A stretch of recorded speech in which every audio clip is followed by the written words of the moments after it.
Hello, good morning, afternoon. Very happy to be with you for the Rencontre économique d'Aix today in the Maison de la Radio in Paris. Thank you very much for your participation.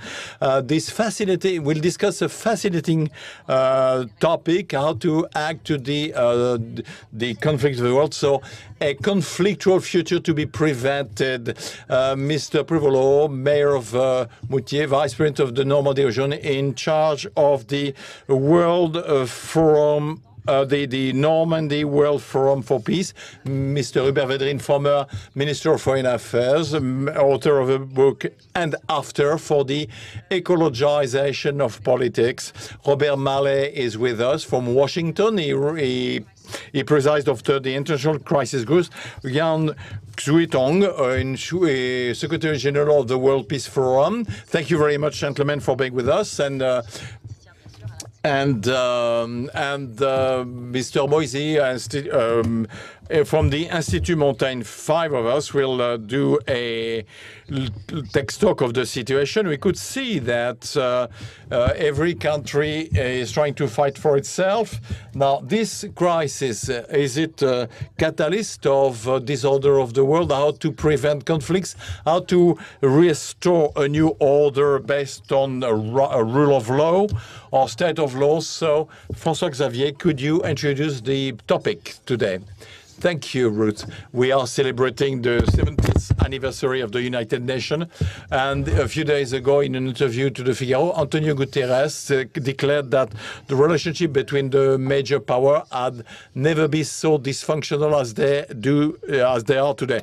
And it is the whole international relation balance that is being impacted. We want to know if this dysfunctioning, is it conjunctural? Is it going to last? What are the causes? What are the expressions, the impacts? And in a way, do we need to learn to live with it and to accept it?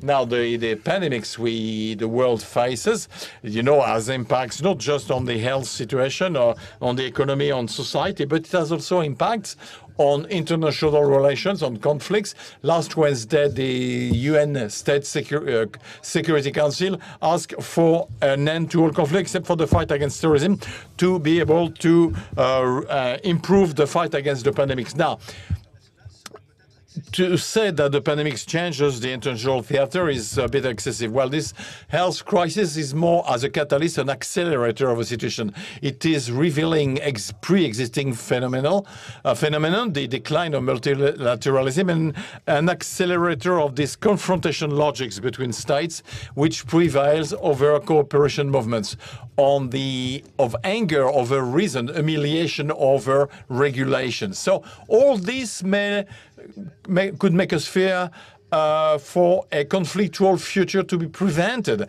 And this question alone, is an equation with 3 unknown elements. The future, who can predict what's going to happen in a few weeks and a few months? Look at the world 6 months ago. Nobody could have anticipated what is going on today. Now we're 4 months from the US presidential election, and who could say today what the outcome of that election will be, which is quite essential for the future of the world. Then conflictual. What is conflictual?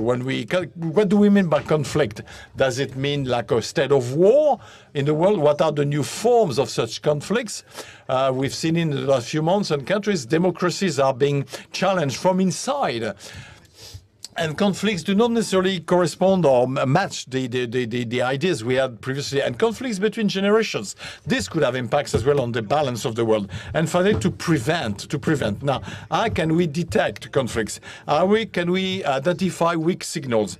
Who are the factors of the prevention? And how can states be less and less those who will play this role of prevention? How can we rely on other structures, associations, community groups, NGOs, public opinion, international public opinion? And eventually, our discussion could lead us to ponder the reality of international community, what is left of it in 2020, 75 years after the creation of a new world order, which represented an international stage which has changed, and the players, this new stage, players play a new role. And if I want to continue the metaphor, I could continue about time, location, action. Well, time is now the challenge for international relation, to manage immediacy, urgency. We've seen the problem of Europe to organize itself, then to project in long-term projection to prevent problem. Sites, where location, where can we now,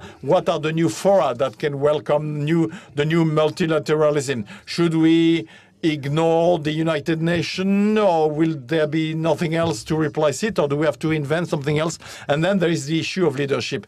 Can the world keep going without undoubted or unchallenged leaders? Well, these are some of the questions. So thank you, Hubert VEDRINE, former Minister of Foreign Affairs. Often you did explain that there was no superpower anymore, and the world is now in chaos, and the crisis did actually increase or reveal the pre-existing state. Now, how is it possible today? How do you see the future and even the situation today? Are we going to enter a state of war, or do we remain in this turmoil, this lack of visibility? Well, first,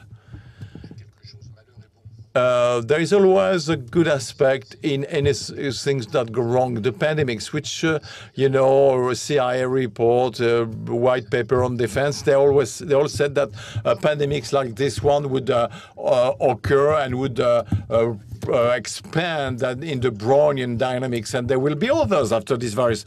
It was unheard, it was understood. So it was kind of a crash test. It's a catalyst. It doesn't change the international force struggle, and this is for the first time in mankind that everybody fears the same thing at the same time. All specialists knew it. So the increase of power in China, the West no longer have the monopole of power, problems within Islam and so on and so forth. Everybody knew this, but we can see it now, like a nose in the middle of the face. And, there is no international community, or not yet. There is no world order. There is a world disorder, unstable world disorder. So we have to be, you have to accept this realistic, painful, to have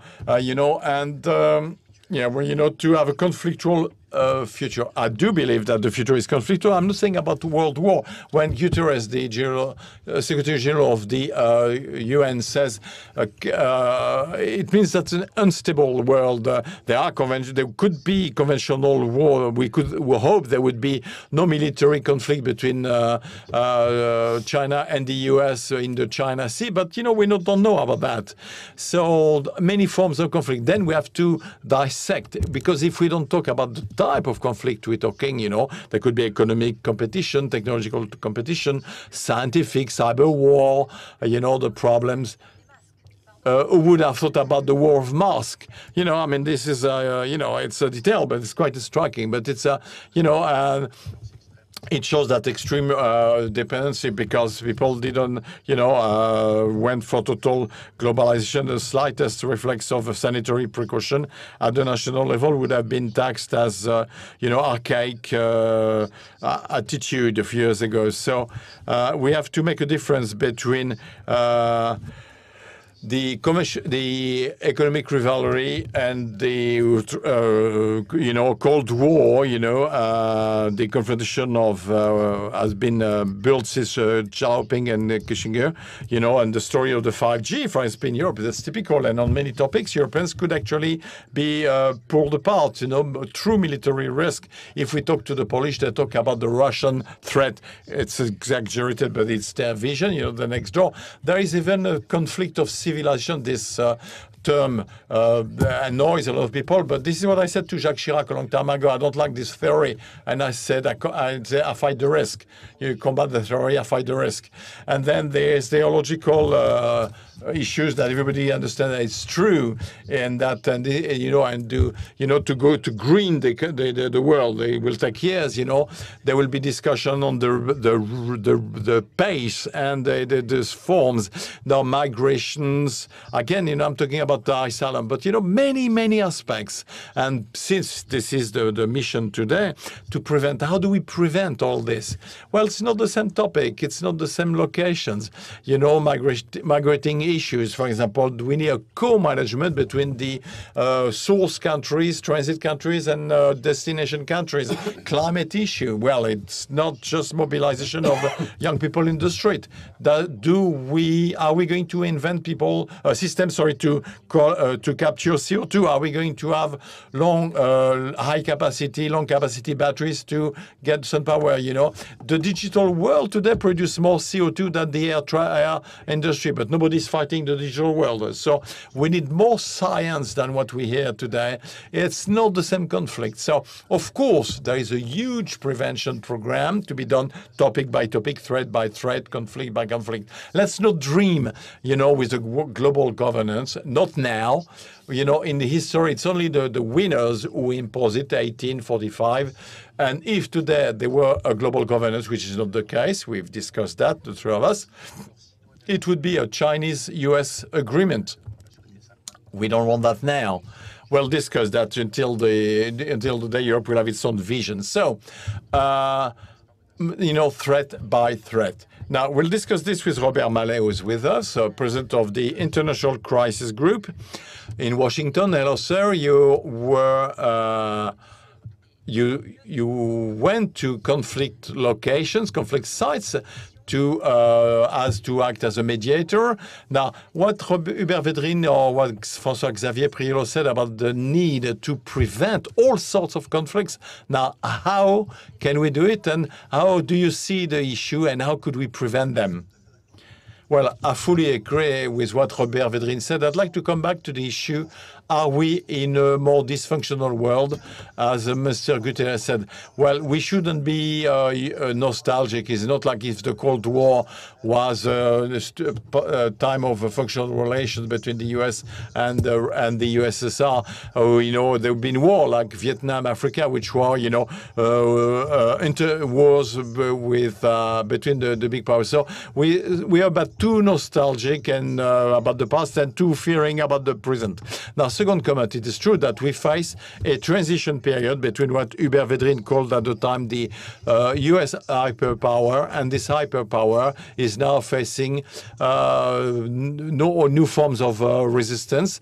It is weakening, and all the new ones come, like China, and regional powers try to assert themselves or fight for themselves. So it is a transition world between a certain order, which was kind of disorder, and something new which is cropping up. And in such conditions, roles are not as clear. The power relationship are not the same, and some conflicts burst. And it doesn't mean that we are in a more dangerous position that we were during the Cold War, but the dangers are different. And as Hubert VEDRINE said, you know, the old conflicts, be they conventional or cyber wars or terrorism, well, we need answers. The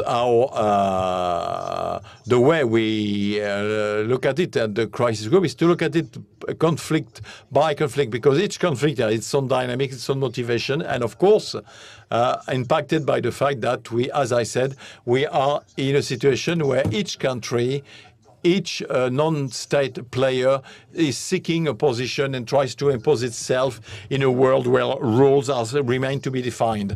But let me insist again, we could be pessimistic because clearly there are more conflicts today since 2011 that existed for a long period of time before, but simply because the world is sort of breaking down. But there is hope in the fact that we may redefine rules of the world, which was expressed by many as unfair, with a lot of inequalities, and which contributed to the end of this order, which was dominated by the US and others. And we are entering a phase where we will need to define new power relationships. And let's hope these will be power relationships and rules that will lead to less conflicts. But, well, again, this is the challenge of what is coming. Now, just a word. You were saying that let's not be that pessimistic. Do you mean that, does it mean that if there are many different conflicts, it might be easier? Well, I mean, you know, for want of a better word, but less complex, less complicated to prevent them?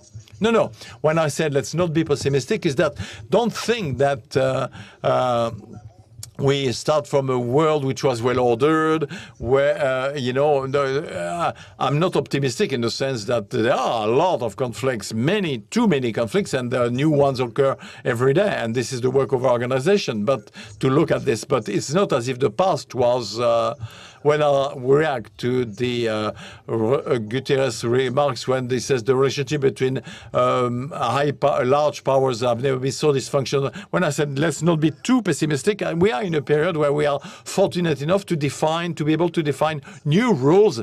You know, things might go wrong, you know, but I'm trying to be optimistic, rather pessimistic than optimistic. Sorry, but it's you know, again, it is for each and every state or the non-state players to define, to do their best so that there'll be a world where power relationship, inequalities, and so on and so forth, and the power relationship of the past will not survive.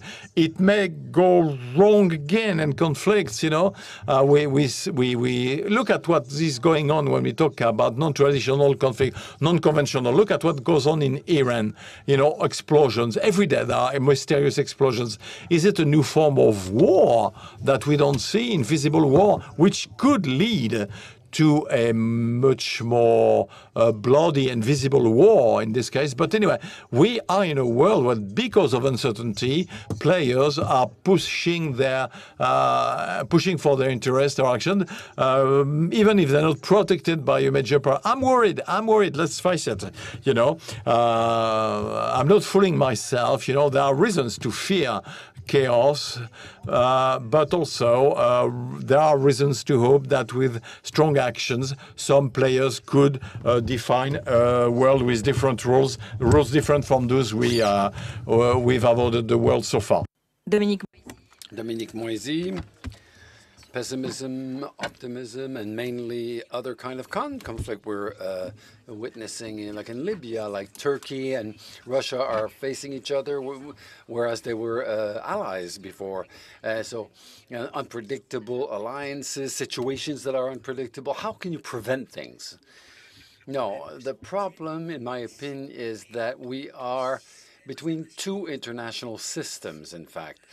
If we look at the world since 1945, for example, there was the phase of the Cold War, 1945 to 1989, 91.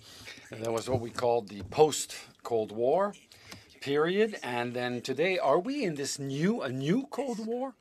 Can we compare the rivalry between the US and China with what yesterday was the rivalry between the US and USSR?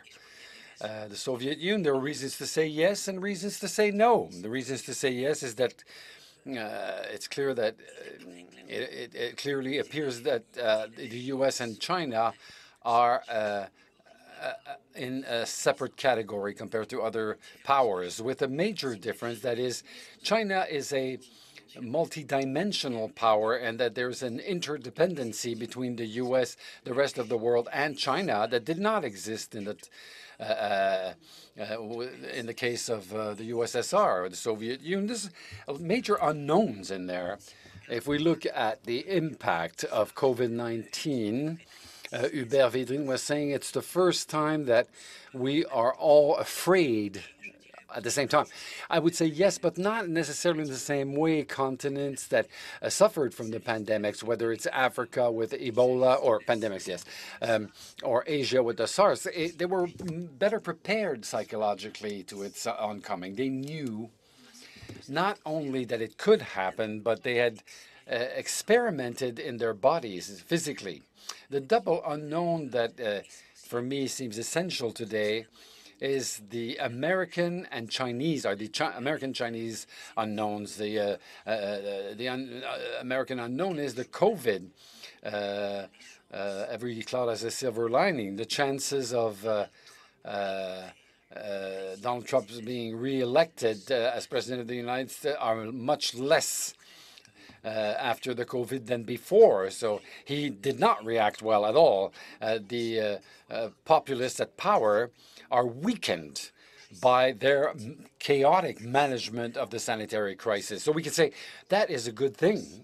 Again, but if tomorrow Biden is elected president of the U.S., which of course I hope, and I believe at the same time, but we shouldn't think that we'll go back to a conventional ordinate world. The U.S. will not recover the peace, the hard power it had before, but it will recover part of its soft power. It will put the accent on alliances, on multilateralism, and this will place China in a defensive position. China needs, for the stability of its system, of the continuation of economic growth. But not only there's no more economic growth, but in front there is a U.S. that is recovering soft power. At a point China said, your democratic system doesn't work. You need an authoritarian regime. But the Chinese are less and less convinced of that, which explains, for part, the firmness of China towards Hong Kong. But I think we are entering a third phase of the international system since 1945. Can Europe play a role in this third phase or not? That's the third unknown, the European unknown. It's more or less well reacted after a few weeks of uncertainty. Is it enough? That's another question. So we will go to Monsieur Xuetong, who is the Secretary General of the World Peace Forum. Thank you, Monsieur Xuetong. How do you react to what has been said on the position of China today in this new world disorder that existed before the COVID crisis, but in a certain way was aggravated or was more felt by the citizens of the world after the COVID? Okay. And I have 3 points. And first, and I agree with this idea that the world is moving into the third period, means the first one from 1945. The first period is the Cold War. The second period, the post-Cold War. Now we move into the third period.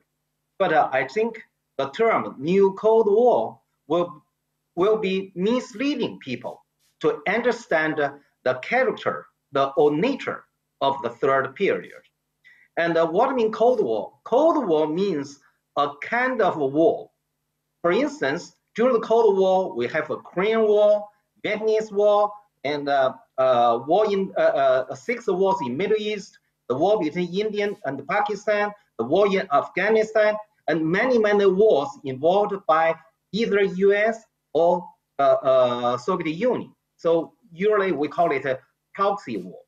So when we move into the second period, the post-Cold War period, and there's still some war, but not the war between the US and the other major power. It's the US headed, it's between the group headed by the US against non-Western countries. This is a second period. We call it the post-Cold Comment War period. qualifieriez-vous alors la situation d'aujourd'hui? How would you qualify today's situation? How would you characterize it? I will use a peace to describe the third period.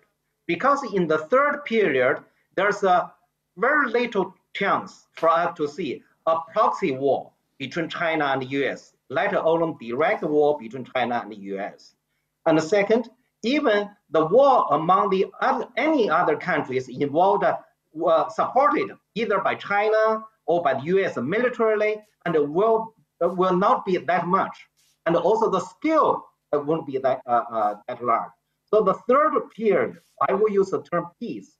I name it as uneasy peace. There's a competition, there's a confrontation. the rivalry between China and the US is very serious, but it's mainly in the cyber world. It's not in the geographic world. So the war in the cyber world, we call it a cyber war. The cyber war will continue, will carried out every day. It's not sporadically. It's every day. It's become the routine life of the third period. So I will say we should not use the new Cold War to describe the third period. And we should concern is a kind of a peaceful competition between China and the US. So I use the term uneasy peace. The second I want to say is that I fully agree that the first period, the Cold War, is a bipolar world. And then when we move into the post-Cold War, it's a unipolar world. Now we turn into a new bipolar world again. And so the US is still the strongest superpower. Possibly, and US will maintain as the strongest superpower for another 2 decades. Unfortunately, US do not want to provide a leadership for the world. US do not want to provide a global leadership for the world. That's the difference from the post-Cold War and the Cold War. So I will say this is another basic characteristic for this period. Come to the related Vous voulez dire que la Chine, par exemple, ne souhaiterait pas? You're saying that China wouldn't want to take this leadership? China? I would say that many people think China try to compete with the US for the leadership. Actually, from my understanding, China, I do not mean China has no motivation. There's no driving force behind China's foreign policy for and global leadership. But from my understanding, China does not have that capability. China does not have that kind of resources.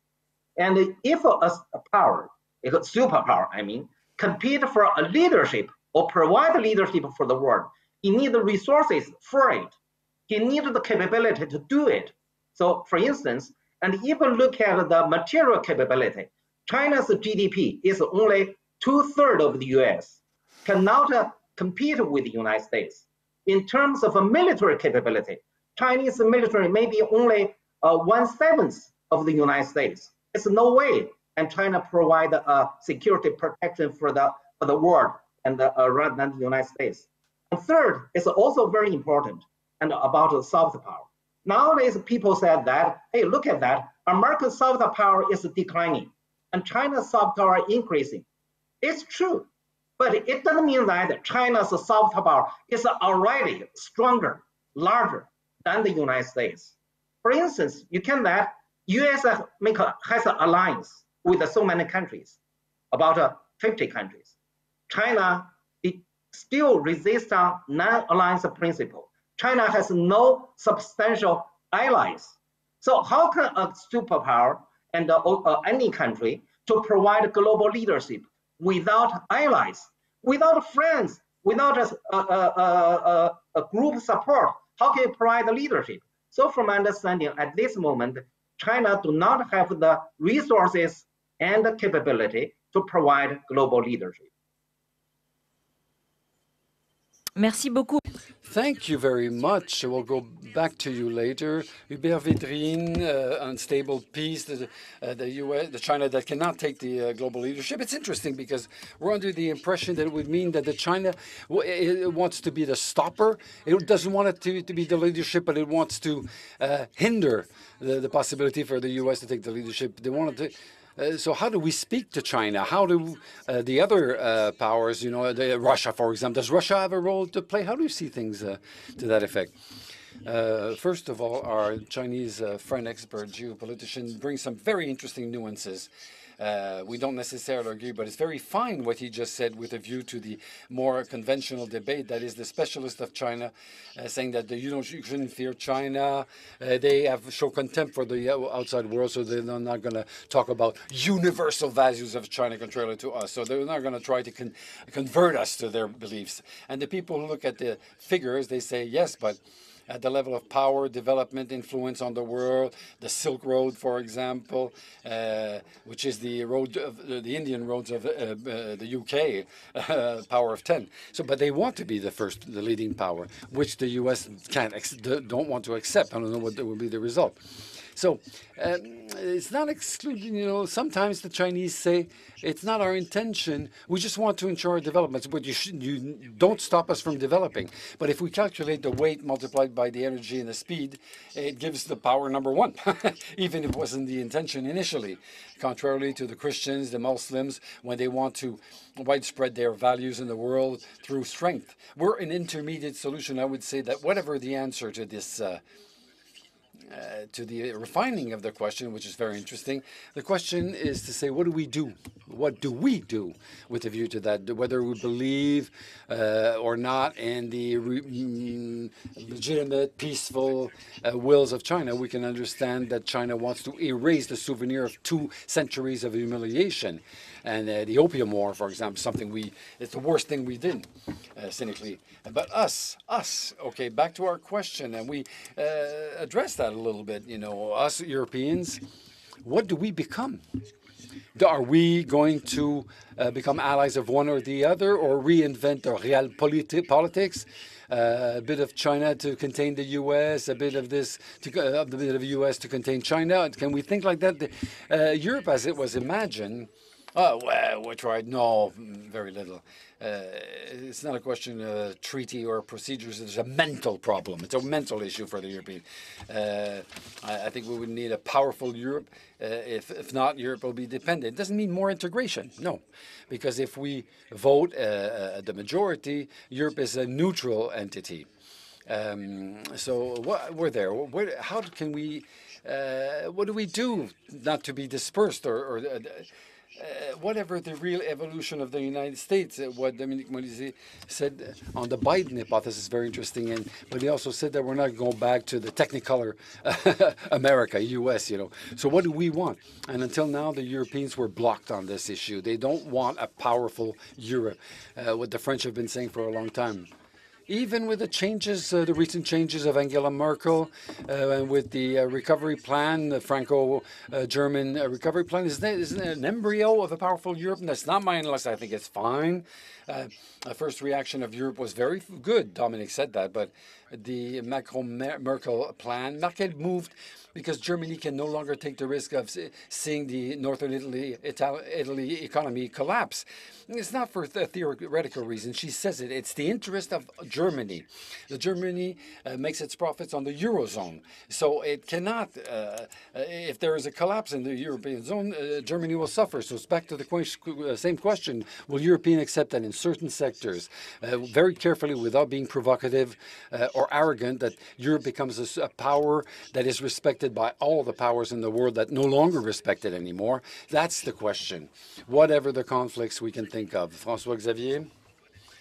We see different interventions. There are 2 scenarios that seem to be set aside. That is of the total war, Hubert said it, and that of a sustainable peace. Because when we talk about an unstable peace, we accept the idea, in fact, that this peace is made up of unpredictability, of reactions that are very hard to predict. And we have this fragmentation of conflicts that are on their own rationale, their own resolutions also. And how do the European position themselves? How all the powers position themselves? They have a card to play. And that's the third step. An internet user was asking this question: how aren't we in a cold peace rather than a cold war period? That's what our Chinese friend said. No, I'd like to go back on the comments of our Chinese friend. He's talking like Corneille, China as it should be, and we talked a bit like Racine, the author, the Chinese as it is. There is an armed conflict between India and China, between China and India, that is taking place now. On the summits of the MALLEY, which is a real conflict. It's not just a cybersecurity conflict. When our French friend tells us the soft power of China is more important than that of the U.S., I find that hard to believe, and even less so since what happened during the recent months in Hong Kong. So, in Xinjiang, I think that we're playing with words here, a new Cold World, a cold peace. I don't think we're in a situation of peace at a time where Xi Jinping clearly sets forward the ideological rivalry between two systems. It's not only the commercial interests that are at stake, not only it's actually our system, and he says that very clearly, is superior to yours. Yours, it goes from failure to failure. And the test, the full-scale test, will take place in the months and years to come. Which of the two systems will reveal to be the most fragile, faced with the unfortunate explosion of the economic crisis? Robert MALLEY in Washington. You heard our friend from China. You heard all the reactions. As seen from the American standpoint or point of view, it's this notion of cold peace, unstable peace that you would use. Is that a concept you know, in the U.S., we tend to always look for the #1 enemy. So at one point it was Iraq, then Bin Laden, and then the Soviet Union. Today it's China. It's one of the few subjects where there's a consensus between the Democrats and the Republicans. China is the rising threat, and we have to make sure that we defend ourselves against it. There's some truth in there, but a lot of false. I think the problem, it can become a truth that is sort of self-sustained, because depicting China as an aggressive strength, well, the U.S. risks might take measures that will strengthen the Chinese side. As an organization, we suffered from China, because one of our colleagues, Michael Kerberg, was imprisoned and was jailed in China for arbitrary reasons to make pressure on Canada on the Huawei file or case. He was in prison for 600 days, so I'm not saying it's not, I'm not trying to be excessively sympathetic to the Chinese policies. We have to be careful that we don't head towards a more dangerous conflict with China. It would seem to me, and you said that earlier, we are in a world of people who are stopping things, hindering things. They're no longer dominating powers. Everybody is a nuisance, and it's the case for everybody.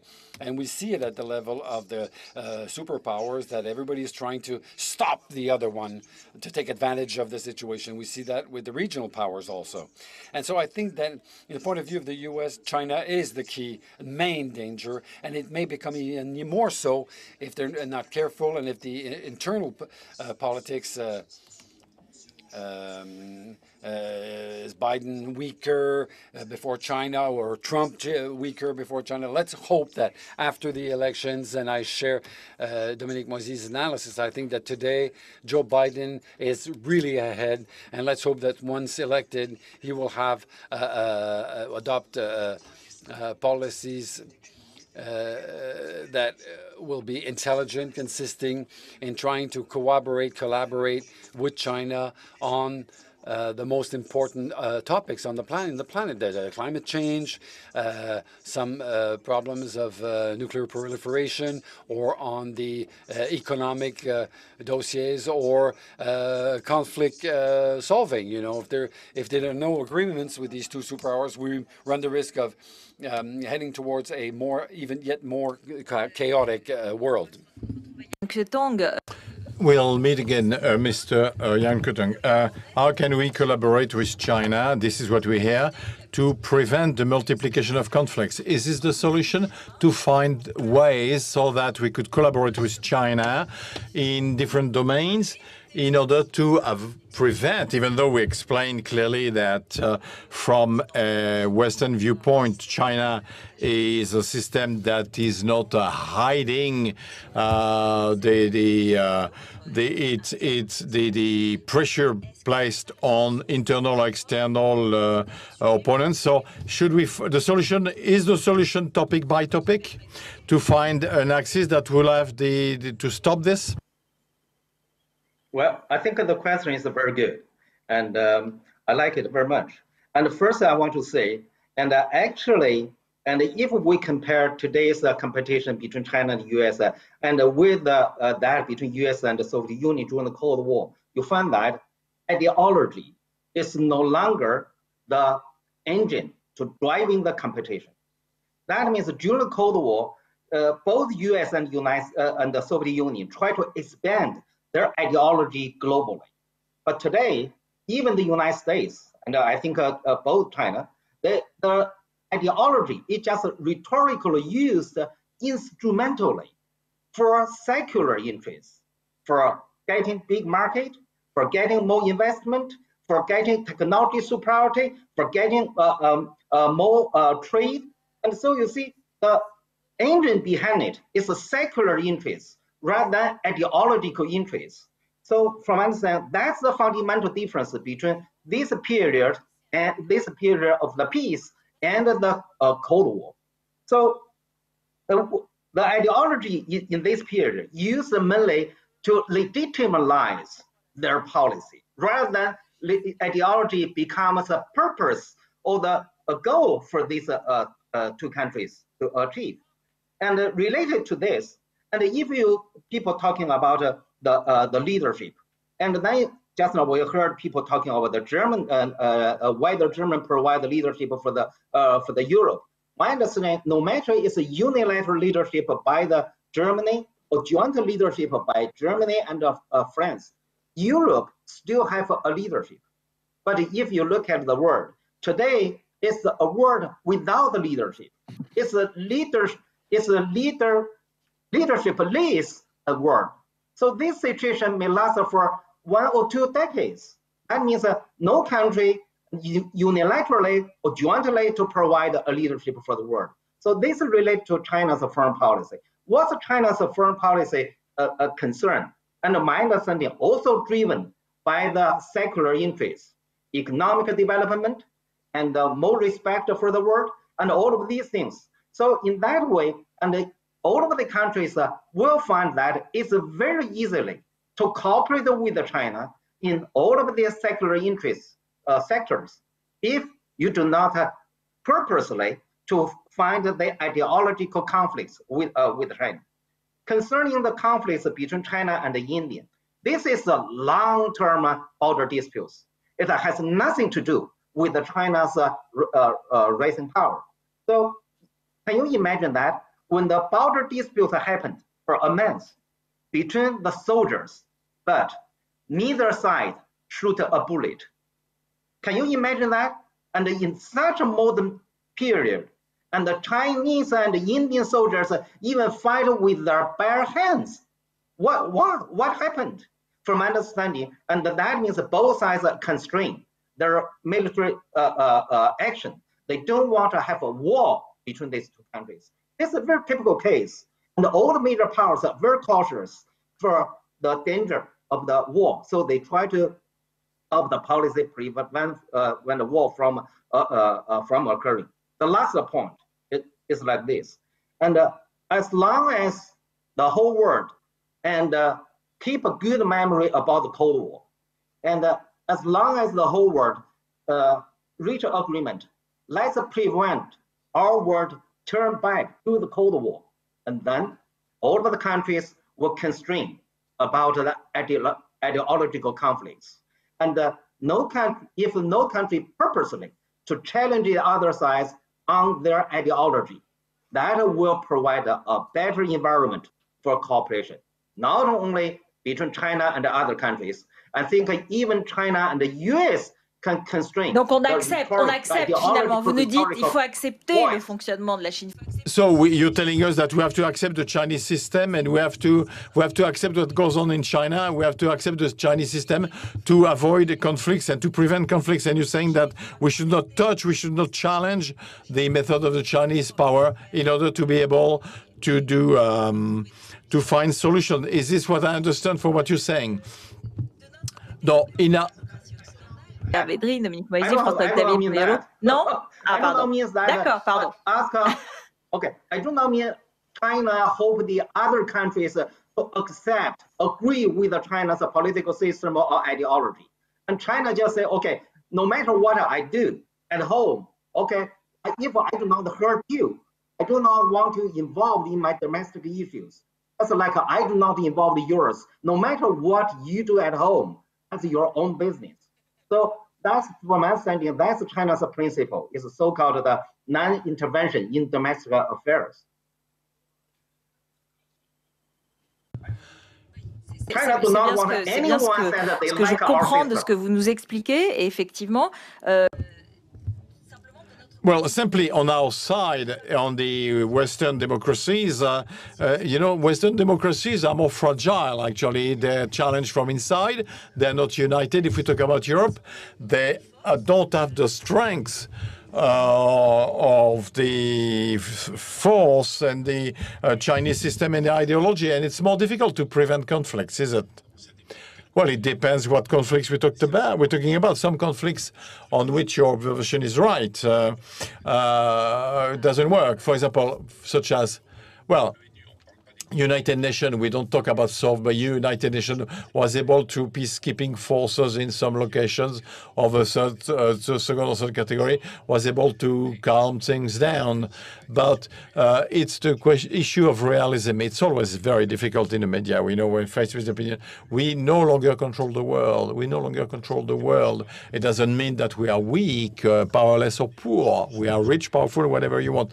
But we no longer have the monopoly. Developing countries where we would, cry out, have developed, emerged, and they become powers, and it gives a huge actor like China. What can we do? It's the very old distinction, Badinter on human rights. We say in France, France, home of human rights. Badinter, so we're the country of the Declaration of Human Rights. It doesn't mean that we'll turn China into Denmark. So there is a large part of the opinion which finds this history, its identity, legitimacy in denouncing that and hoping that we could intervene more, influence more. That would be great if it was the case, but we've seen in the last 30 years after the fall of the USSR, where the West thought it could do just about anything, most intervention turned into a fiasco. So it's very difficult. So let's be realistic. But even for realistic, if you're realistic, it's painful. So the only answer is that Europe should accept itself as a power. The only thing that will change the prognosis, which are converging actually this morning, is that if Europeans would decide to weigh in as a power, so when we say a power, don't think like 200 countries. Most countries are not powers, but powers in the world, there are old powers which are challenged, rising powers, including small countries, not just large countries, about 15-ish. So we are a power there, but Europeans cannot cross the mental step to accept themselves as a power to be better respected by the US, and that they should stop their policy of strengthening of sanctions and the Russians, Chinese, Netanyahu, the Turks, the Saudis, the traffickers of clandestine, the GAFAM who just do whatever they want. So it's back to us. Otherwise, we don't diverge much, even with the Chinese nuances. We're not different from about the scenarios. Scenarios are, it's like stormy, very stormy sea, all the time. So, well, there is a topic about power that this pandemic revisited the notion of sovereignty, and we saw that in topics economical, industrial. The war of masks, was our ability to protect ourselves without depending on the others, and globalization was revisited at the own of sovereignty. And the topic today on Europe and the ability to assert itself as a power means that we have to rethink the relationship between powers such as France in the camp of the winners and thanks to Churchill, but also this ability to accept, to share the sovereignty. Now, is the situation, it's quite the opposite. No. The problem of sharing of sovereignty, this is what we've been told for 20 years. Sovereignty is ridiculous. It's outmoded. Only Europeans. But don't you think it is a source of conflict to say, okay, well, in fact, we'll reclaim our sovereignty. Couldn't that be a source of conflict? Well, it's absolutely compatible. It depends. I think there is a conflict right now, which is most interesting to follow, which is a clear illustration of our discussion. It is what is going on in Libya. Germany in 2011 refused to intervene militarily in Libya. In 2020, it's in Berlin that takes place the peaceful conference on Libya, and the conflict is alive. Huh? It's worse than ever. Worse than ever. Libya is becoming the new Syria. And what's interesting there is that the Europeans were literally incapable of adopting a common position. Some, like France, support rather more General Haftar. Others are on the side of the government supported by the UN. We were on the side of the winners. Now we're on the side of the losers. But the greatest loser there is Europe. And faced to this division, to this essential question, there's a country like China, which is behaving a bit like the USSR of yesterday, saying of the past, saying that what's mine is mine, Hong Kong is mine, Taiwan tomorrow. What is yours can be negotiated, and it's the division of Europe with a view to this behavior that is, that's the least we can say, problematic. And I'm in line with the realistic comments of Hubert VEDRINE, which are absolutely right, in my opinion. The Europeans are not divided. They were never united on this. They don't manage to get together on this. And on this aspect, there's no contradiction on the notion of sovereignty, because we realized that we went too far in globalization, deregulations, financialized world. It's ridiculous to depend of a single country. And we saw that in the sanitary sector. It was very violent. So if you want to correct this, it's not going back to autarcy or to be autarcic. It's we have to have cooperations. It's a modern sovereignty. So, but we went too far in abandoning the sovereignty. So don't be alarmed if it's corrected a bit. Things are changed. So personally, I'm not alarmed or anything. Robert MALLEY, Europe, united, stronger, more united, a bit clearer in its objectives. Is that something that would count for the U.S.? Would that be a source to prevent conflicts? Well, I can talk on personally as an American who took part in 2 American administrations. I've always been in favor of a stronger Europe, more autonomous region. Some of the most serious strategic mistakes the U.S. have made in the last 10 or 20 years are mistakes the Europeans. They couldn't stop it, but they realized that the war in Iraq, for example, the pulling out of the nuclear agreements with Iran, the pulling out of the Paris agreements on the climate change agreements, and these are topics in which I perfectly agree with the European position on Palestinian question also. I think Europe, generally speaking, I'm simplifying here, but the European instinct is more multilateralist, more acts towards diplomacy, more focused on values that we defend. So it'd be good for the U.S. to have a more powerful, stronger Europe that can act in circumstances where the U.S. can't act or act negatively.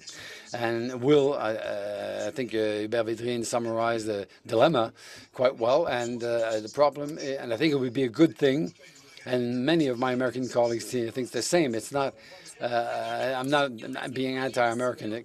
I'm anti-American. Do you see signs of a greater strength of Europe, or on the contrary, during the COVID crisis, let's say that everybody was playing on its own ground, in its own field, even if there has been transfers of sick people. But we had a division in Europe. Everybody was playing in his own country. So is there a hope after this COVID crisis of a stronger Europe? As seen from the U.S., yeah, we see both. We see the divisions, but we also saw some very strong positions of Emmanuel Macron and Angela Merkel. And the first reaction to the pandemics was, or the perception here was a European division. And then there was a more positive attitude that led us to think that the crisis could make Europe realize that it was in their interest to act together. I'm not an expert in this sector, but I don't know where this can go. But I think the second reaction was much more positive than the first one, and gave hope that Europe could act more multilaterally. And as Hubert VEDRINE said, it's very important not to fall in the nostalgia of yesterday's globalization that has given rise to this counter-reaction, a very negative reaction towards inequalities produced by globalization and globalization. But I don't think we should fall into everyone for his own sake. I think we have to reinvent globalization in a more equitable way. And it's the stake, the challenge of the COVID-19 challenge or the economic crisis. Are we going to come out with a more solidary world or a more egotistic world, as opposed to collectively? So a few minutes before the end, Monsieur Yang Xuetong, a few words. Strong Europe for the Chinese. Would it be a good thing, or do you want to avoid a strong Europe?